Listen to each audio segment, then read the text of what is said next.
ਜਾਂਦਾ ਹੀ ਨਹੀਂ ਪਿਆ ਘਰੇ ਅੱਜ यार ਹਾਂ ਚੱਲੀਏ ਨਾਲ वाह वाह भैया 50 रुपए से कमा चला ਦਰਦ ਕਰ ਸਹੀ ਹੈ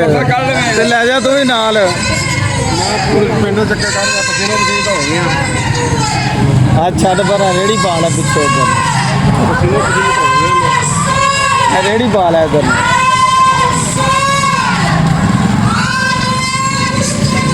ਹਲਵਾ ਵਟਿੰਦਾ ਪਿਆ ਵਾ ਆਵਾ ਜੀ ਹਲਵਾ ਵਟਿੰਦਾ ਪਿਆ ਉਹ ਉੱਥੇ ਆ ਗਿਆ कहनी चला बुढ़ी ਨਹੀਂ ਉਹਨਾਂ ਨੇ ਮੰਮਾ ਨੇ ਕਿਹਾ ਦੋ ਦੇਗਾ ਪਕਾਈਆਂ ਸਲਾਲ ਦੋ ਦੇਗਾ ਤੇ ਖਾਦਾ ਵਾਮ ਨੇ ਮੈਂ ਖਾਦਾ बुढ़िया ਖਾਦਾ ਵਾਮ ਨੇ